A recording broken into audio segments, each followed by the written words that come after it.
Hello and welcome to Crucible of Words for yet more dedicated legacy action. Today I don't have the most amount of time, so I'm going to be playing another league with Oops All Spells, which I've played a few times on the channel.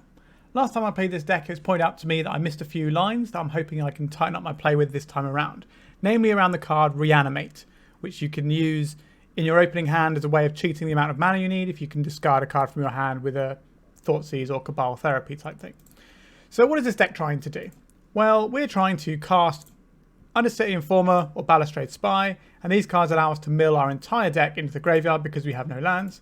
And once that happens, these Narcomoebas jump out, and then we sacrifice them to Dread Return and put the Thassa's Oracle into play. Now this deck looks like a very straightforward glass cannon deck.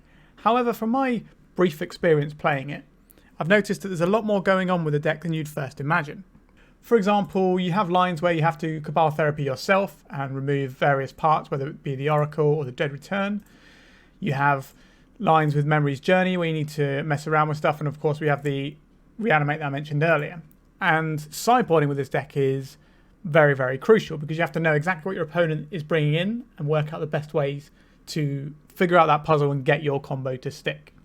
So I'm hoping today we can do a little bit better than last time, and this list is only slightly different from the last time I played. I think it's got Surgical Extractions instead of Fairy Macaques, which is what it was last time I played. And the Veil of Summers, I think. I can't remember what they were last time, but they were something else, I think. Maybe they were two more Xantid Swarms. But it's kind of similar. This allows you to go on turn one, I suppose, whereas this has a turn where you have to pass and then go again. So this is what we're trying to do here. Just a way of breaking down the deck, really. We've got a load of mana here. We've got a load more mana here. Summoner's Pact is mana as well because it goes and gets you Spirit Guide. It can get you Wild Cantor to filter into black if you need. Then we've got some protection in forms of Pact of Negation, Thoughtseize, Cabal Therapy. And then we've got more mana. And then we've got our combo here. So that's pretty much it. And I don't really think I have to talk about it anymore, so I'm just going to jump into a league. But before we do that, I need to do a shameless plug of my channel. If you would like to watch legacy content regularly, please subscribe to my channel. I do 5 leagues a week usually, so there's plenty there for people to watch. I play some weird stuff and some decent decks as well. Alright, with that all done, let's jump into a league of legacy with Oops All Spells. We're on the play for game 1, which is exactly where we want to be. This opening hand doesn't have any of our creatures, so we probably have to ship this one. So we're going to click the mulligan button. This hand also doesn't have any of our creatures, so we're going to mulligan again. Okay, so this has the payoffs. We are missing a black mana from this hand to go. If we have a black mana, we can assemble our combo. I think we have to keep this rather than go to 4. So we've got a Narcomoeba, a bridge. And do we need this second? I kind of want to throw back this other Narcomoeba, to be honest. I'm just thinking for the purposes of Chrome Mox, it's probably better if we have the bridge from below in hand than the Narcomoebas. Because if we draw one of the 2 Chrome Moxes, we can imprint the bridge from below there. So we're going to say done and submit like this. Unfortunately, we don't have a turn 1 play. But hopefully our turn 2 play will be winning the game. We just need to find a black source. Our opponent is going to know something's wrong. Well, not wrong, but that we're playing something a bit combo-y when we didn't play anything on turn 1. A Delver of Secrets. Okay. So we might not have the most amount of time to try and find our way into this game. A Cabal Therapy. That's not it either. So we have to pass here. So we're looking for 4 Lotus Petal, 2 Chrome Mox, 4 of the come into play taps unless you pay 3 life land. So we've got 10 hits out of 55 cards. Our opponent has brainstormed in their upkeep to make sure they flip the Insectile Aberration, which is, in this matchup, makes sense because they need to try and go as quickly as possible. They don't know what we're playing, but they know whatever we're playing is going to be some sort of combo deck. Undercity Informer, that does not do it. Not necessarily the most thrilling bit of Legacy you'll ever watch right now, but this is only game 1. Right, so they play a Scalding Tarn and they're cracking it for a Volcanic Island, so they are just Blue-Red Delver and just happen to have their basic island in their opener, which doesn't, you don't normally see the basic island very much. You're seeing it a little bit more because of the initiative deck so that they can get a bit of value when they take the initiative. Which makes sense. There was a while where you wouldn't see any basics at all in Delver. Right, so we're going to take another 3 here. We've got a fair few turns, but obviously our opponent's shaping their hand without a permission. So it's going to be very hard for us to win here. It might be a case of we should concede soon. Summoner's Pact. If we have to discard here, our opponent is going to see the card we discard. I think at this point, with the amount of permission they're probably going to have, I think we're better off just conceding and concealing the information here. Our deck beat us that time, but that's fine. That sometimes happens. So, for the Delver matchup, we would like to have our Veils and our Swarms and a Foundation Breaker. The reason for this is sometimes these decks run a Grafdigger's Cage or something like that, so this can hit that.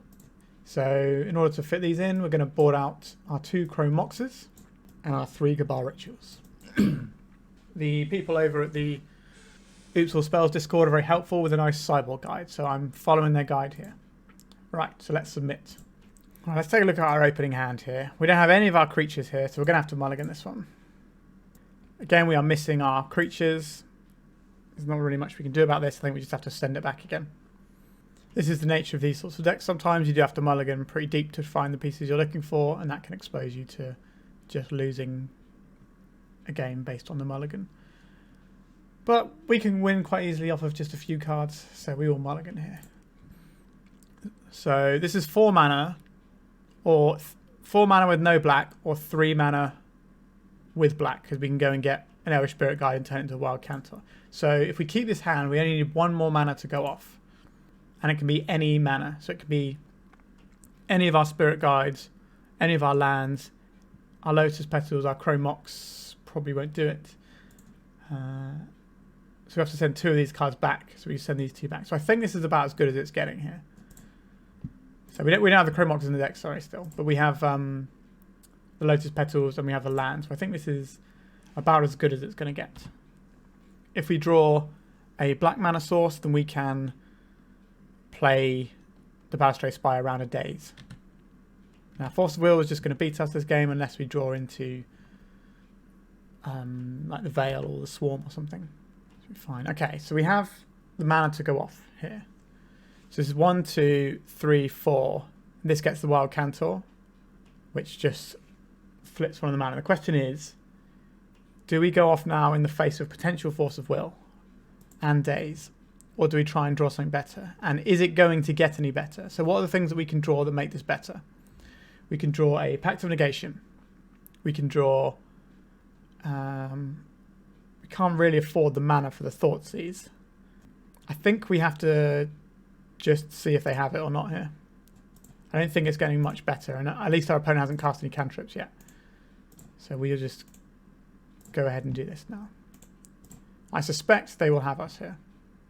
The fact they're pausing for so long here is not ideal for us. Summoner's Pact again. We'll go and get this Wild Cantor. We will cast this Wild Cantor. At any point, any spell they counter loses us the game. 4, we will make black mana. They have a Force of Will. They have a daze. That's good enough. We will lose to our Summoner's Pact triggers. Right, so that's round 1. Nice and quick. Well, not nice, but quick at least. So let's go on to the second round. We're on the draw for this game. Let's see what we have on offer. We have a lot of Thoughtseizes going on, but we don't have the mana to get into Balustrade Spy.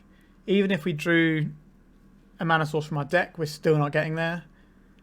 So I think we have to mulligan this. The only mana source we can draw that would be good enough here would be Dark Ritual. It takes us to 3 mana. This takes us to 4.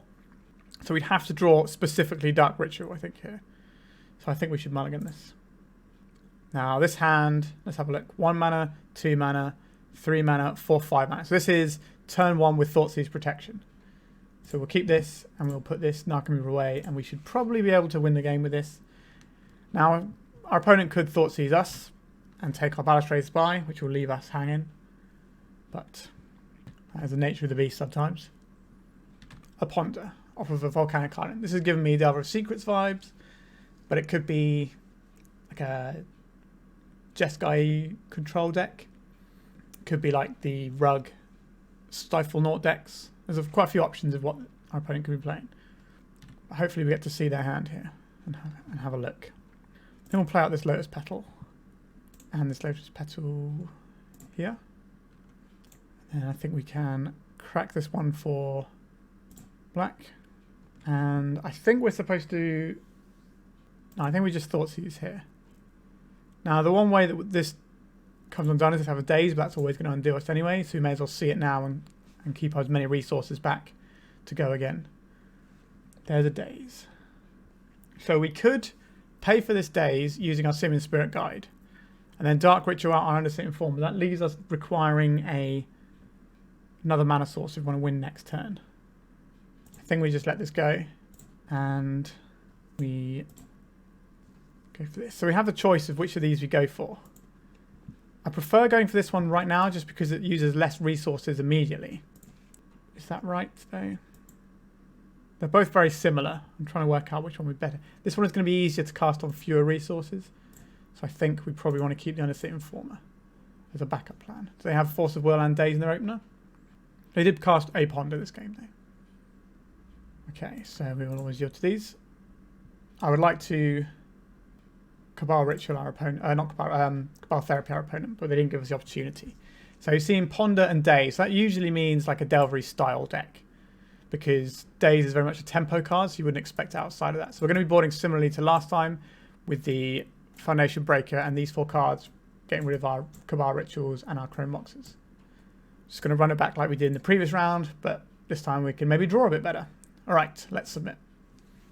So this hand definitely has enough mana. So we have 1 mana, 2 mana, 3, 4, 5, 6 mana. So we have loads of mana. We don't have any protection. I think we can keep this though. We might be incentivized to not go for it on turn 1. Although we can do that. We can go for it on turn 1, playing around a daze quite easily. So let's see what we draw first. Maybe he'll get a Thoughtseize or something nice. We'll pay some life. Let's try this. We could do this without using the Summoner's Pact. Let's try the Dark Ritual out. So it looks like our opponent is trying to brainstorm into action and then maybe daze us or force us. So we resolve our Dark Ritual. So we can cast our Undercity Informer. We can play around daze here. There's a Force of Will. There's a Force of Will. That's unfortunate. I don't think we can mulligan that hand to try and find one that has more disruption for what our opponent's doing. We got an Expressive Iteration out of that hand though.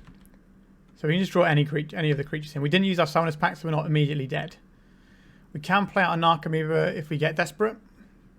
I think I'm kind of inclined to play 1 Lotus Petal out for the purposes of playing around potential Mindbreak traps that our opponent could have, as well as Fluster Storms, but I also don't want to play into Meltdown, so I'm just going to play 1 out. We actually had the win around Graveyard Hate that turn as well, because we could just shuffle just the Thassa's Oracle into our deck, and then we'd have the 2 sources to play it, using the Memory's Journey that would be in our graveyard. So our opponent did not flip the Delver, but they have an additional Delver, so the clock is going to be real relatively soon. But if we draw any of the creatures, then we win the game. I have to imagine, at least. A Simian Spirit Guide. I don't think we're in the market for playing this guy out, so I think we just have to pass the turn here. As soon as he's flip, playing this guy out wouldn't have achieved anything. Yeah, so it wouldn't achieve anything. It's not going to save us any damage. We've just got 3 turns, 3 draw steps to try and hit one of our creatures. A Cabal Therapy. That doesn't do it, but it does help us on a turn we do want to go off. So we've got some pieces. We just need the creature here. So because we're dead on our next turn, what we're going to do is in our upkeep we're going to use these Summoner's Pacts, because it's going to thin our deck out slightly. Okay, let's see what we're getting here off of the Polluted Delta crack. Force of Negation on the Summoner's Pact. Okay, I'll cast this other Summoner's Pact. We're just trying to thin our deck here. Make it more likely we draw one of the creatures. Like we are dead on our next turn, so. On their next turn, sorry. So I think we just get an Elvish Spirit Guide here. How are we doing mana-wise? 1, 2, 3, 4.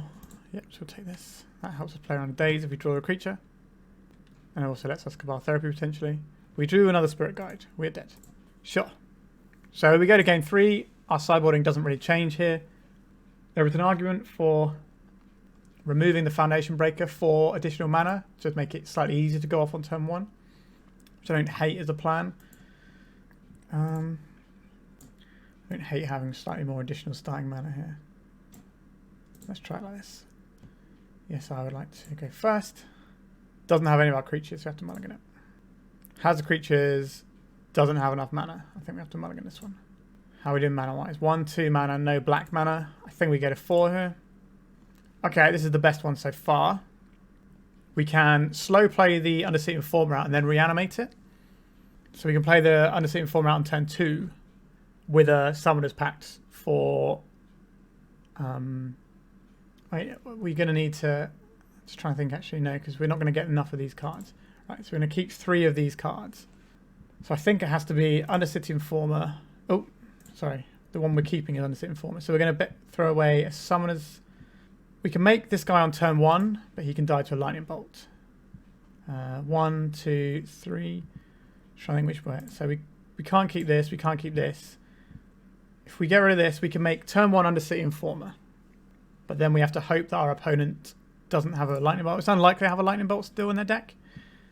But if we use a Summoner's Pact, we will die from the trigger, won't we? Yep, so the Summoner's Pact has to go. Alright. Not an ideal hand. We will play this. We will not play the life. I think we need to play out the Lotus Petal here. Now our opponents think we're maybe a bit further away from winning than we are. Right, so our opponent's pondering. Let's see if they shuffle or not. If they shuffle, then maybe we can cast our guy on the second turn. They shuffle their library. Okay. That's good for us. They don't have a lot of resources to work with here. So let's have a look. A Narcomoeba. So we can either go for it now and play into a daze, or we can wait. Now our opponent is going to have a chance to sculpt their hand after this. But if we draw any mana, we get to play around days. So I think we're incentivized to not play the guy this turn. So if we can play this guy around a days and pop it in the same turn, I think that is the best chance we have of winning the game. Now, if our opponent plays a creature and starts beating us down, then we're not going to have the time to necessarily do it. A Wasteland is pretty good here, unfortunately for us. But again, our opponent doesn't have a threat, so we can sit here drawing cards for a while. So again, we can play out our guy. Let's play one of these out. Our opponent isn't filtering, and they don't have threats. So I have to assume the things they have are going to be interaction with us. So we're going to need some way of checking our opponent's hand, or having a Pact of Negation, or being able to at least play around the days. These are the things we're looking for here. And as long as our opponent doesn't make a threat, we're not in any need to rush here. Obviously, every brainstorm draws them closer to... Okay, so they're brainstorm locked, which is good for us. But they do have a threat, and this can clear the brainstorm. And it's also a 3/3, so... The clock, she is a ticking. So we can't use our Pact of Negation on our... to protect our Undercity Informer because we don't have the additional mana to pop it. So I think what we want to do here is try and draw another mana source. We've got a little bit of life total to work with as a resource. We may as well use it. The Dragon's Rage Channel is definitely going to filter away things, which is going to be an issue. Expressive Iteration is a pretty good one. So there's a lot more play to this deck. It's not just, oh, let's throw my combo out turn 1.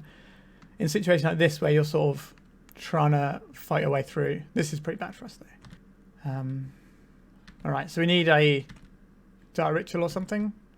A Summoner's Pact. That is mana. But again, we don't have the mana to play our guy and pop it, so we can't use our pacts. Maybe we shouldn't have played out both of the lands, but then if we'd have drawn another land as our additional mana source, then we wouldn't have been able to use it then. Alright, a Brainstorm. I think we've probably lost the game at this point. They've had enough turns to sculpt. But we just need a mana source. Right. If we get another mana source, that'd be great. We at least have Pact of Negation to play around. If we have a Dark Ritual, then we can use the Pact to protect from Force of Will, and we can also play around the days. So that'd be good. Now they could have a Surge Extraction or anything still. So we're not in great shape, but I think we have draws that allow us to at least have a chance of winning this game. So this is going to come in for 3. Yeah. So we've got quite a few turns of life left. It's more the cards in our opponent's hand that's the issue. Because every time they cast a spell, they get to get closer to the permission they need to just lock this game out. Okay, so we've drawn a Narcomoeba, which is very much not the one. So we can yield to our opponent's turn. Yep, so this is bashing us up. This probably kills us in 3 turns, depending on if they have lightning bolts in their deck. I imagine they probably don't have lightning bolts in their deck, but they might keep them just so they can race a bit more effectively. Seems unlikely they would keep them in. A Murktide region. Okay, 7, 8, 9, 10. So if they have any... Okay, so this is about the best draw we could hope for, I think. So we'll play our Lotus Petal. We'll crack this Lotus Petal for Dark Ritual. We have the Pact of Negation against Force. Okay. So now or never. Pyroblast. Okay. So we're not going to have the mana to be able to win here. Now our opponent might not be able to kill us this turn. We might get one more draw step, but I don't think that's going to make any difference here. Although if we draw another Dark Ritual, that's fine. So our opponent can put us to 1 this turn, and then we try and draw a Dark Ritual. What they can do here is use a... Okay, no mist. I thought they'd do the Mystic Sanctuary here and get like a Force of Negation or other protection back, which kind of means they must have something already. Also, if they got the Mystic Sanctuary, it removes a card from the graveyard and makes this a lethal attack. Okay. I have to assume maybe my opponent doesn't have a Mystic Sanctuary. Oh, they did keep in lightning bolts. Sure. We are dead. Right, 0-2 pretty quickly. Delver is a very good deck. And if you mulligan a little bit, they can really take advantage of it because they're going to select so many cards. So, yeah. The only thing I would query about my game so far is maybe I should be mulliganing deeper for some of the hands. Not so much in this game, but in the previous one. Anyway, let's go on to round 3. We're on the play, which is where we want to be, and let's see our opening hand. This is quite a slow one. So this would be a turn 3 Undercity Informer and a turn 4 win. I don't think that's good enough. I think we have to mulligan for speed here. Well, that's speed, isn't it? We can keep this, and we can throw away the Dread Return, so it's in our graveyard. Let me play this out. Yes, I'll play 3 life. Play this one out. Play this one out. Okay, this for black. Cast this. Cast this. Okay, no Force of Will from our opponent's side at the battlefield. Cool. Now, we don't know what our opponent is playing now, which is a bit of an issue. So generally what you do if you don't know what your opponent's playing is board out a Cabal Ritual and board out a Foundation Breaker, because this is an answer to a lot of problem permanents and it can be tutored for with Summoner's Pact. Most of the time though, we're just going to hope to go fast and get the job done. So we'll submit like this. Just a little bit about that last game. The hand we had meant that we didn't need to pop our Summoner's Pact. We could just use the pop the Spy, and if we needed to, we could use a Petal to do a Memory's Journey and shuffle in, and we could shuffle in a Wild Cantor to get blue, as well as a Thassa's Oracle. So we could use our thing later. Alright, so what does this hand do? We have got 1 mana, 2 mana, 3 mana, 4 mana. Not a lot of it's fast mana. We do have the Pact of Negation. I think we can keep this. It's a little bit slow, but we have some protection.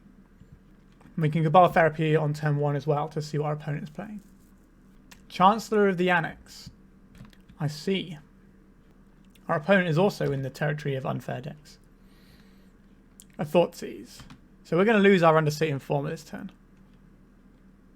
So now it's our turn to have a look at our opponent's hand. Now we have to just name blind with this Cabal Therapy. Drawing the Undercity Informer here is great though.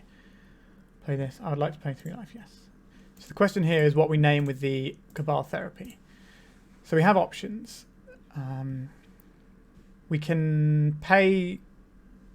I'm just trying to think if we actually want to pay here. If we think we're going to draw more mana, we can pay the Chancellor Annex and have a look at their hand. But it does slow us down by a whole nother turn. It's a case of whether or not we just want to get this out of the way or not. I cast this unsure whether or not I wanted to pay or not. Like we're always casting Cabal Therapy to get through the Chancellor here. We know they have a Chancellor in hand. We don't want them to discard the Chancellor though. I think... No, we misplayed this. We misplayed this game now. I'm just seeing it. I should have Pact of Negation and not paid for the Thoughtseize to get rid of the Chancellor trigger. That's what I should have done this game. Okay. We will not pay. Let's go and try to race what our opponent does. Yeah, no, that's my bad. We should have used the Pact of Negation, which is bad in this matchup anyway, to get through the Chancellor trigger. That was an error. Okay, a Lotus Petal. Do they have a reanimation spell and a way of putting that Chancellor in the graveyard? I don't think we can beat Chancellor. Unmask. They're targeting us with it, not themselves. 2 of our lads are down. They don't really have a way of winning the game readily available just yet, though. And we'll play this. We'll not like to play life. No, so if we'd have... Yeah, if we'd have played this game out differently, we could have at least... Because Entomb is probably what I would name against the Reanimator player, so we might have been able to buy ourselves some more turns. So I'm going to get a Grizzle around here and just pick apart our hand a bit more. But we do get to be on the play for the final game, which is very much where I would like to be. Okay, they didn't have a reanimation spell. So we get another chance to go. Okay. I'll take it. Let's go. We got the Balustrade Spy. And we win the match. Okay, so what we should have done is cast the Pact of Negation on the turn 1 Thoughtseize to clear the trigger. Then we could have used the Cabal Therapy to hit our opponent. Missed that one, and that's on me. We still got the game, but that's an important misplay that's worth highlighting for future reference and if you want to play this deck. Right, on to round 4. So this opening hand, we're on the draw. So this makes us not enough mana here. And we have the Thassa's Oracle, which ideally we don't want because we want to be able to not have to Cabal Therapy ourselves. I think we mulligan this one. This one is close. This only requires 1 mana source of any type. Is that worth keeping? We have protection as well. I think we do keep this one. And we can bottom one of these. This also makes the Chrome Mox a live draw by having this. Alternatively, we could put the Memory's Journey back. And that way, if we draw another Cabal Ritual, we get to Cabal Therapy as well. Is that right? 3, 4, 5. Yeah. Okay. So this means... Yeah, okay, that's fine. Right, Snow-Covered Forest. It's just going to be a Green Sun Zenith. Okay. A Dryad Arbor. So we should be favoured here if they're like some sort of elfy type deck. They could be the 4-colour Zenith, but they tend to be Yorion decks. Okay, so there's the Chrome Mox that we played this game for. We also have the Pact of Negation to win around an Endurance here.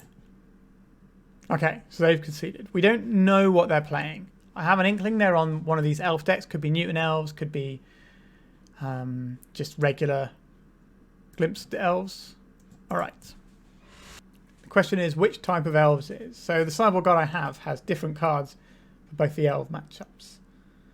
So if I think they're going to be full-on elves, then I want these Leylines of Sanctity. We don't see a lot of full-on elves these days. So I'm thinking so if it's the Reclaimer builds, we want these instead of Thoughtseizes. I think that makes more sense because that's more likely to be the elf deck that we see. And we want to keep our pacts in because of Endurance. We could board in a Breaker for a Cabal Ritual. I don't hate that since we're not 100% sure what our opponent is doing necessarily. I think we can probably spare a Foundation Breaker for a Cabal Ritual. We can always address it again for the 3rd game. This is close. We have no initial black mana here.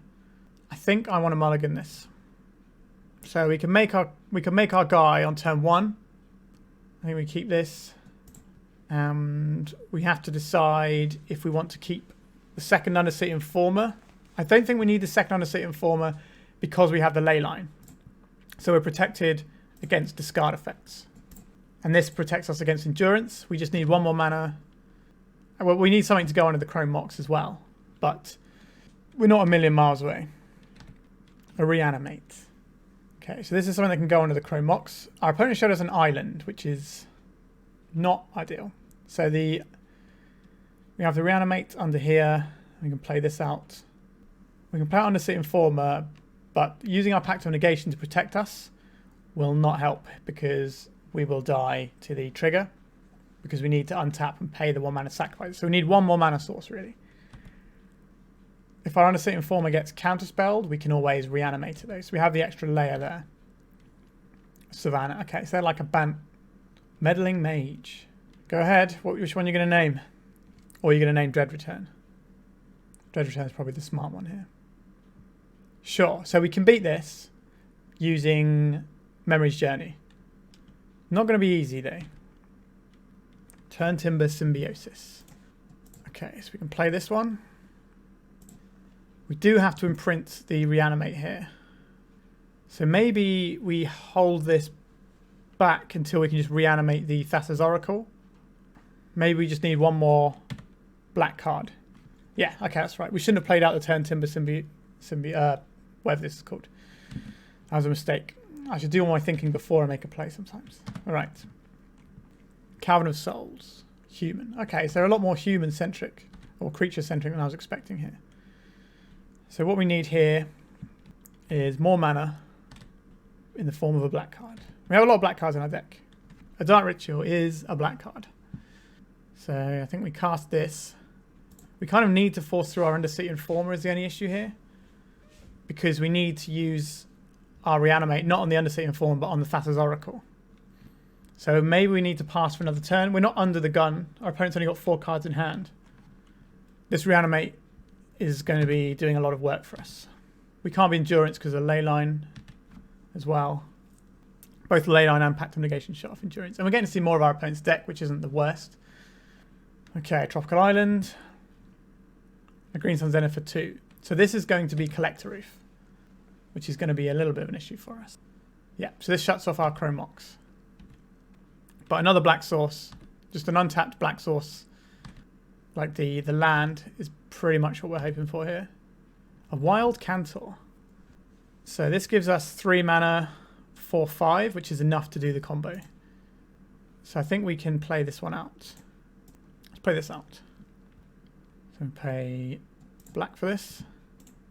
Cast this Dark Ritual. I think we are Pact of Negation here if they give us the opportunity. We will exile this because we need to keep a black mana in our pool. We'll exile this as well. We'll cast this using these manas. Okay, so we will Pact of Negation their Force of Will. We'll sacrifice this, targeting us. It's given the Narcomoeba the name of my opponent here. And we will Cabal Therapy our opponent first. Where are the Cabal Therapies? There's one. Just name Sage Extraction just in case. It's a Stifle. Okay, our opponent doesn't have any blue mana available, so we can just reanimate our Thassa's Oracle here. There we go. We won the match. I was quite happy with how I played that one.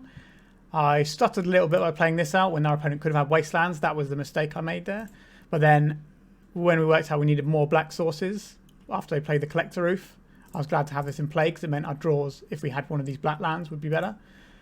But yeah, I think we navigated that one quite nicely. We didn't panic too much and we got the Reanimate win there and played around 2 hate pieces and a counter spell. All right, let's go on to the final round.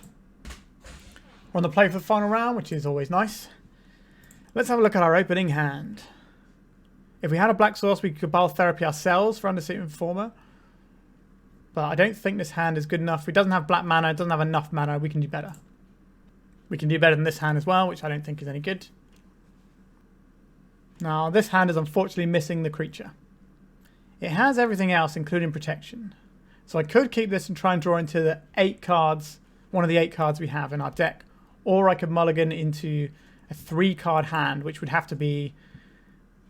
a 4-card hand. I think a 4-card hand with the London Mulligan rule is fine. We did not hit the creature here. Is a 3-card hand better than having all the resources we need to cast our creature? So what would we want? We want Balustrade Spy and Ritual Petal or something like that, or Ritual Land.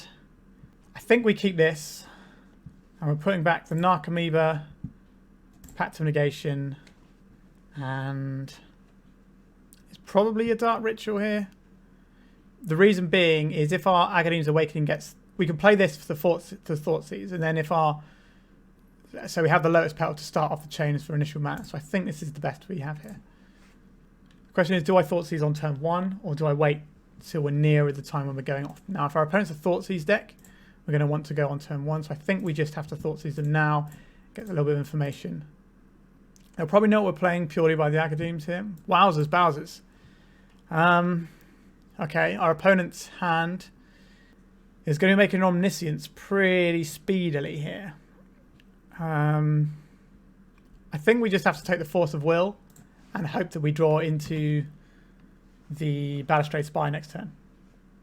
Now we've got a couple of turns. Our opponent's hand does need to find itself a show and tell.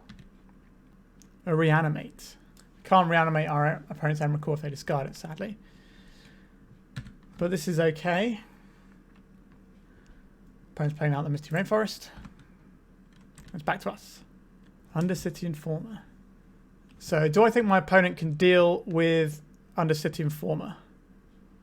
I don't think we have the option to really wait. I think we just have to go for it now. Let's go for triple black. Cast this guy. Okay, so we got the win there. So we mulliganed pretty low, but we kept a hand based on needing to draw a thing, and we drew the thing. So yeah, pretty happy about that. The fact that we had the Thoughtseize was really clutch there as well. Sideboarding. So the sideboard guide I have in front of me right now for Sneak and Show has 4 green cards come in and the 1 breaker. And we're losing the usual, which is the Rituals and the Moxen. And we'll submit like this and see how we go. How does this hand fare? This requires more mana for us to be able to go off. Doesn't have protection against Force of Will. Is quite slow. I think we can do better. This hand is bad. This hand looks like a hand from a completely different deck. I don't think we can keep this one either. Our opponent is mulligan to 5 as well. I think we mulligan better than our opponent does. 1, 2, 3. We have the Veil of Summer. 1, 2, 3, 4. So all this hand needs is one of the creatures. Is that better than going to 3? I don't. Which one? What are we keeping actually? So probably keeping Turntimber, Agadeem, Lotus Petal, and either the Pact or the Veil. I think so. We're not keeping. We can keep the Cabal Therapy and play it out as a protection spell. So I don't think we need the Veil. Don't need the Foundation Breaker. So it's a choice of whether we want to Cabal Therapy our opponent early on, or summon or have enough mana to go off. Mana is very abundant in our deck. But this will leave us needing to draw 2 things. If we put this back, we only need to draw 1 thing. But we have to get through a counter spell. Sometimes you've got to make your opponent have it. Now we can draw our Pact of Negation as well, which would be a suitable protection. Right, so we've drawn the mana, so we could have kept the Pact here. We're going to play this one, because it's the one we care about least, I think, here.